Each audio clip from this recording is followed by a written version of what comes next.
안녕하세요. 하루 필수 말씀 충전 하필 큐티 조정환입니다. 오늘 함께 나눌 하나님 말씀은 욥기 22장 1절에서 30절까지 말씀입니다. 대만 사람 엘리바스가 대답하였다. 사람이 하나님께 무슨 유익을 끼쳐 드릴 수 있느냐?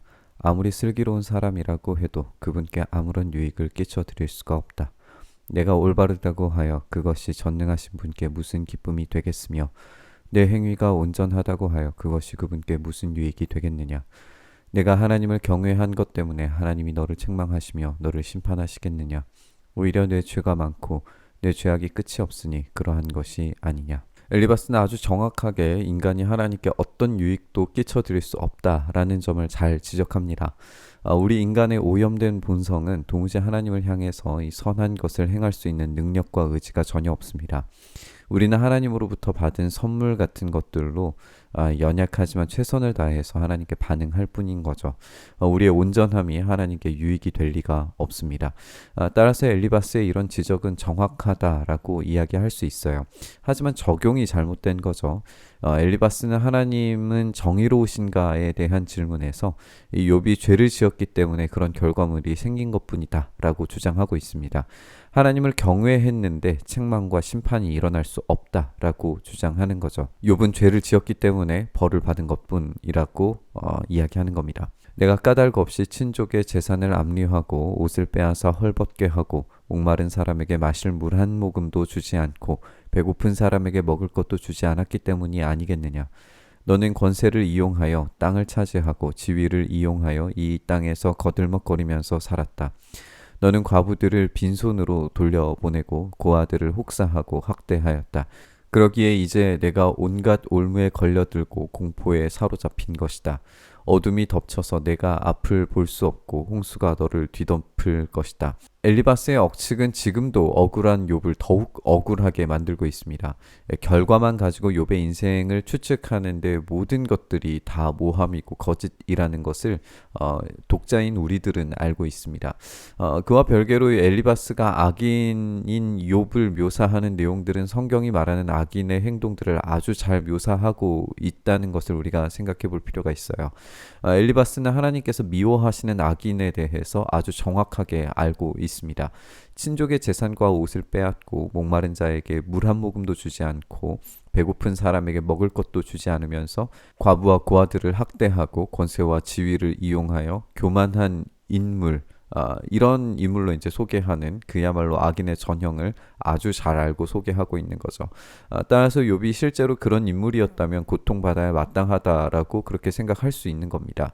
하지만 우리는 욥기 1장과 2장의 기초에 의해서 엘리바스는 고통받는 이유를 재구성한 것이 전혀 사실이 아니라는 것을 알고 있습니다. 하나님이 하늘 높은 곳에 계시지 않느냐? 저 공중에 높이 떠 있는 별들까지도 하나님이 내려다보고 계시지 않느냐? 그런데도 너는 하나님이 무엇을 아시겠으며 검은 구름 속에 숨어 계시면서 어떻게 우리를 심판하실 수 있겠느냐? 짙은 구름에 그가 둘러싸여 어떻게 보실 수 있겠느냐? 다만 하늘에서만 왔다 갔다 하실 뿐이겠지 하는구나. 하나님과 인간 세계가 완전히 단절되어서 하나님은 피조 세계에 간섭하지 않으신다라고 하는 개념을 우리가 이신론이라고 부릅니다. 욥은 이신론을 이야기한 적이 없어요. 만약에 엘리바스가 욥이 이신론을 이야기한 것으로 느꼈다면 그것은 하늘의 중보자에 대한 내용을 오해한 걸 겁니다. 하지만 하늘의 이 중보자가 이 땅에 고통당하는 인간에 관심이 없다라고 말하는 것은 엘리바스가 욥의 말을 철저히 왜곡하고 있다는 것을 말하는 것입니다. 너는 아직도 옛 길을 고집할 셈이냐? 악한 자들이 걷던 그 길을 고집할 셈이냐? 그들은 때가 되기도 전에 사로잡혀 갔고 그 기초가 무너져서 강물에 떠내려가 버렸다. 그런데도 그들은 하나님께 말하기를 우리를 좀 그냥 내버려 두십시오. 전능하신 분이라고 하여 우리에게 무슨 일을 더 하실 수 있겠습니까? 하였다. 그들의 집에 좋은 것을 가득 채워주신 분이 바로 하나님이신데도 악한 그들이 그런 생각을 하다니 나는 이해할 수 없다.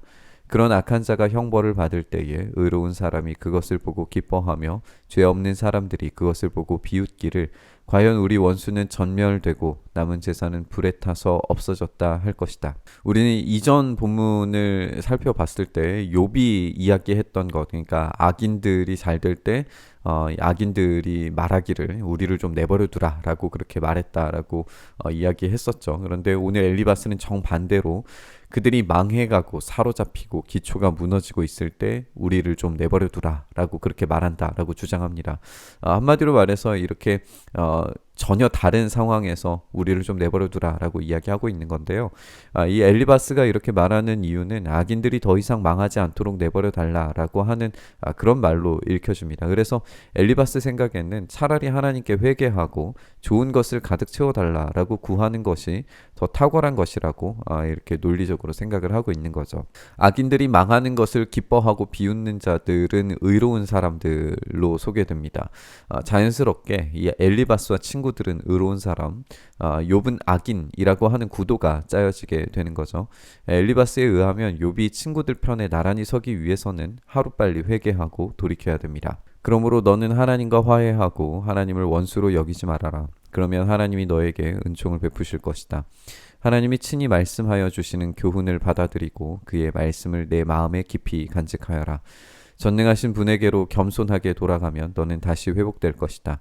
온갖 불의한 것을 내 집안에서 내버려라. 전능하신 분께 겸손하게 되돌이키고 회개하며 하나님과 화해하면 은혜로우신 하나님과의 관계가 회복될 거다라고 이렇게 주장하고 있습니다. 사실 이 말은 전적으로 옳죠. 오염된 인간이 하나님의 은총과 회복을 경험하기 위해서는 이 단절된 관계가 회복되어야 됩니다. 엘리바스의 말은 표면적으로 전적으로 옳은 말입니다. 하지만 욥에게 적용해 봤을 때 지금 욥은 완전한 단절을 경험할 뿐인 죄인이죠. 따라서 회개하고 하나님과의 관계를 회복시켜야 된다라고 주장을 하고 있는 이런 표면적 관찰을 하고 있는 엘리바스의 말은 사실이기는 하지만 그가 표면적으로 관찰해서 얻은 결과물은 사실상 왜곡하고 잘못 적용하고 있는 말들이었습니다. 욥은 그런 악인이 아니었던 거죠. 여기에서 우리가 생각할 수 있는 부분도 사실이라고 하더라도 누구에게 적용하느냐에 따라서 사실이 왜곡되고 진리가 왜곡될 수 있다라는 말입니다. 우리는 그 모든 사실과 진실에 대해서 다 알 수 없습니다. 이런 잘못된 적용이 오히려 사람을 공격하고 죽이는 일을 할 수 있다는 사실을 우리가 기억해 봐야 될 것 같습니다. 황금도 티끌 위에다가 내버리고 오빌의 정금도 계곡의 돌바닥 위에 내던져라. 그러면 전능하신 분이 내 보물이 되시고 산더미처럼 쌓이는 은이 되실 것이다. 그때가 되어야 비로소 너는 전능하신 분을 진정으로 의지하게 되고 그분만이 내 기쁨의 근원이심을 알게 될 것이다. 물질적 부자가 되는 것이 중요한 게 아니라 하나님이 보물이 되시는 게 중요합니다. 전적으로 이 엘리바스의 이런 설명은 옳죠. 천박한 자본주의는 물질적 부자가 되는 것이 모든 인생에서 제일의 목적과 가치를 가지는 것으로 여기지만 엘리바스조차도 물질이 최우선이 되어야 되는 인생은 결코 진정한 기쁨을 누릴 수 없다라고 생각하고 있습니다. 오로지 하나님께서 인생의 유일한 가치와 목적이 되셨을 때에 참된 기쁨의 근원이심을 깨닫게 될 겁니다. 내가 그분에게 기도를 드리면 들어주실 것이며 너는 서원한 것을 다 이룰 것이다. 하는 일마다 다 잘되고 빛이 내가 걷는 길을 비추어 줄 것이다. 사람들이 쓰러지거든 너는 그것이 교만 때문이라고 일러주어라. 하나님은 겸손한 사람을 구원하신다. 그분은 죄 없는 사람을 구원하신다. 너도 깨끗하게 되면 그분께서 구해 주실 것이다. 우리가 좋아하는 메시지인데 기도하면 응답해 주시고 모든 서원이 이루어지고 하는 일마다 잘되고 모든 길 위에 빛이 비추어지는 환상적인 인생의 해결자를 만난 그런 모습을 그려내고 있는 걸 읽게 되는 거죠. 엘리바스의 논제에 의하면 이것은 의인들의 특전입니다. 이것을 누리지 못하고 있다면 교만하고 회개해야 할 악인일 가능성이 있다는 거죠. 차라리 바짝 엎드려서 하나님과의 관계를 개선하는 일이 시급하다라고 말하고 있는 겁니다. 깨끗해져야 구원을 얻을 수 있습니다. 엘리바스는 욥이 매우 교만하고 선하지 않은 이 악인이라고 규정하면서 회개할 것을 촉구합니다.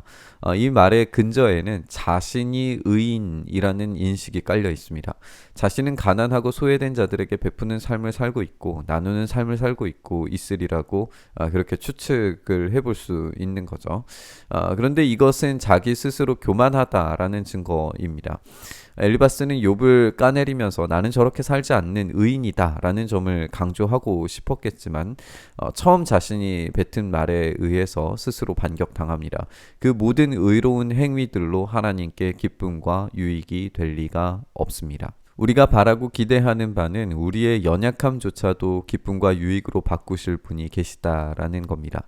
어떤 교만한 충고와 지적이 아니라 정말 삶으로 낮은 곳, 겸손한 곳을 찾아 섬기는 그런 모습이 더 효과적이고 중요한 전략이 될 것이고, 그것을 우리 주님께서 보시고 우리의 그런 몸부림을 기쁨과 유익으로 바꾸시리라고 믿습니다. 오늘도 이 겸손함 속에서 은혜를 주시길 구하면서 우리 묵상의 자리로 나아가시죠.